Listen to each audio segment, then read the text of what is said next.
I'm back and it's match day. It's Chelsea against Newcastle United at Stamford Bridge, and I'm on a mission to find Newcastle's best sports bar. And today I'm going to watch it at the WonderBar, which is in the gate.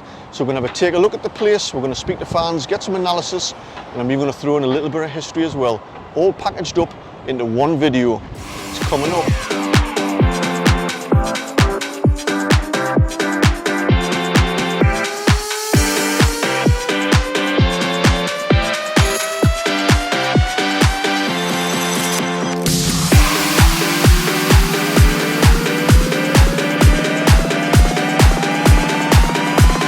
Hello, my name's Eddie, welcome to my channel Tyneside Life, where I cover football, history and culture of Newcastle and the surrounding Tyneside area. So if you're new to the channel, make sure you hit the subscribe button so you don't miss out on any future videos. A couple of mentions. I'd just like to say that I like to think this is an organic channel.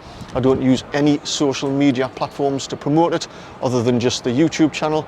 So if you're thinking about starting a YouTube channel and you think you need to be on Twitter, Facebook and Instagram to help it grow, you don't.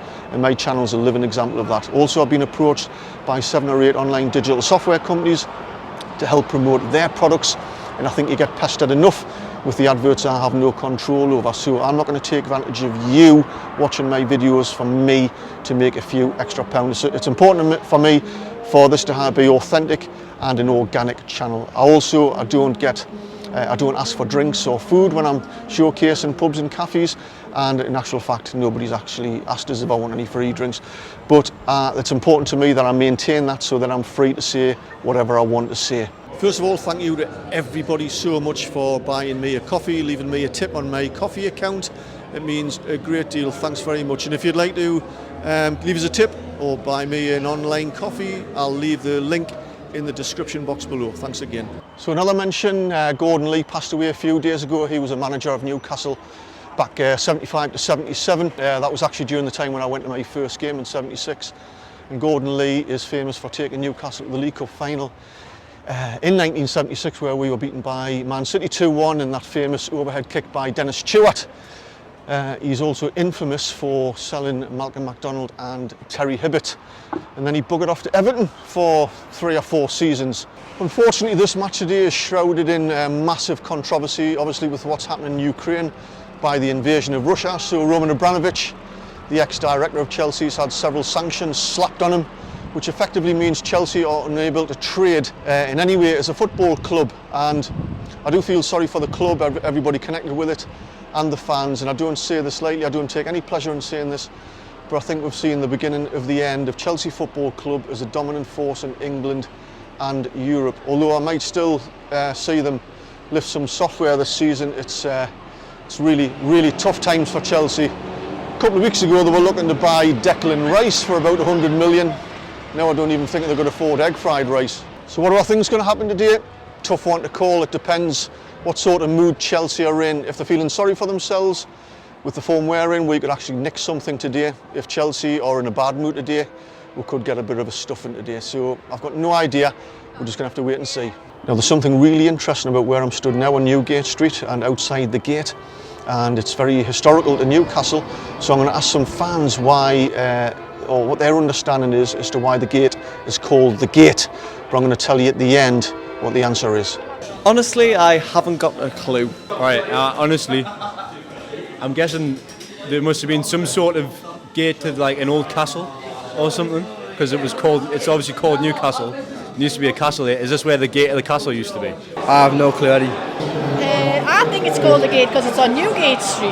Yeah, no, I haven't a clue, mate. So the WonderBar, what an impressive place this is. It opened up a couple of years ago. It was meant to be a kind of a German beer keller theme, but they realised they kind of put themselves into a little bit of a niche, and they weren't doing as well as they hoped. They were going to have bratwursts, and they've clearly got the upstairs, the tables and benches set out for like a beer keller kind of atmosphere.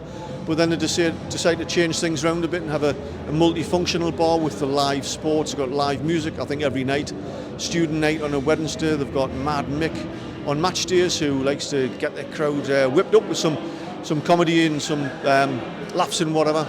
They've got interactive darts. I've never played that before, but it looks quite interesting. Bongo Bingo, never played that before, but there's all sorts going on at the WonderBar. It was highly recommended that I come here, and I'm glad I come. It's top place. Hi, I'm Sophie from WonderBar. I've been working here since August.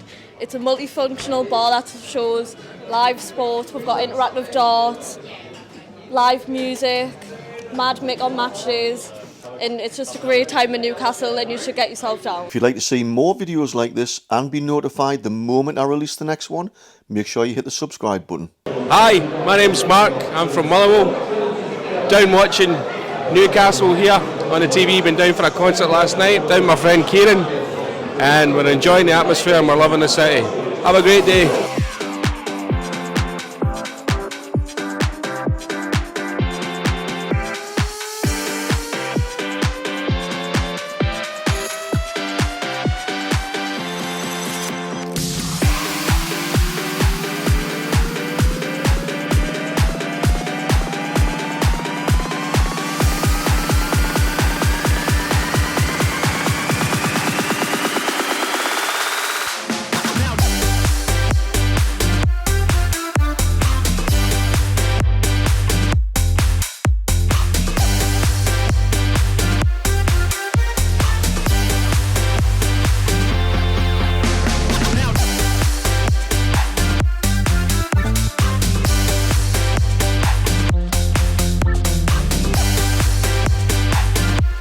Absolute robbery, like we were a much better team, and I just feel like we should have got the win there, let alone the draw. I think we played absolutely class, and I think the penalty at the start of the first half, if we had got that penalty, we had scored it, it would have been a totally different game, and we would have won the game, and we got the 3 points and took it home, 100%. I thought we were unlucky to get a draw or 3 points.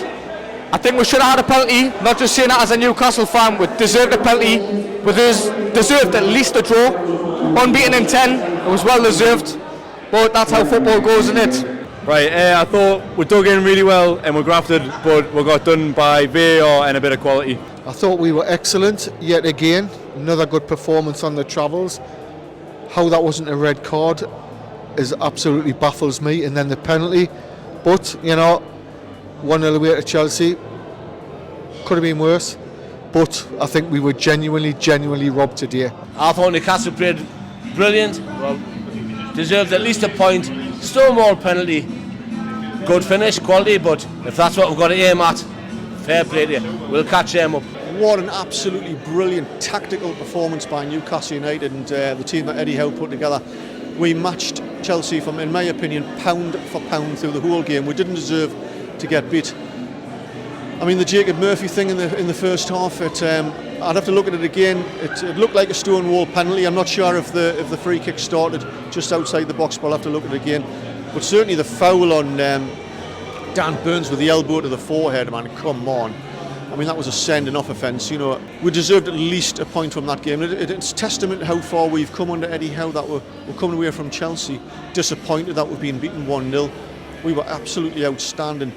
The 5-4-1 formation that we put together worked absolutely brilliantly, catching them on the counter-attack with Murphy and Miggy pushing up to have 3 up front really caused some problems, and we could have nicked a goal or two. But in the end, we were undone by just a master-class goal, Kai Havertz. I mean, what a touch. Brilliant goal. I'll have to look at it again, but it looked like Dan Burns maybe could have been a little bit better positioned. He looked gutted when they scored, so he clearly looked disappointed, but 1-0. Oh God, the travelling fans who went there, you know, well done guys. You must be absolutely gutted after watching such a brilliant performance. In fact, I think they mightn't have even had a shot on target until they scored. But onwards and upwards, another great performance. Desperately unlucky. If I had to pick a man of the match for Newcastle, it'd have to be Bruno Guimaraes. He just covered every blade of grass, worked so hard, just got stuck in with the tackles, tracking back in defence. Absolutely superb. Well impressed. So the answer to the question I posed earlier, why is the gate called the gate? Well, behind me was where the town wall was originally, and there was the gate there called Newgate, and the site here where I'm stood now, there was the original Newcastle jail, which was built in 1399 and demolished in, I think, 1823. So prisoners were housed here, and some of them who were going to be hung were taken through Gallowgate onto the town moor where they were hung. So yeah, that's why the gate is called the gate, because there was a jail here and the gate in the old town wall. So that's it for another video. If you liked it, give us a thumbs up. Don't forget to subscribe if you haven't already. Leave your comments below and let me know what you thought of the match. And until the next time, catch you later.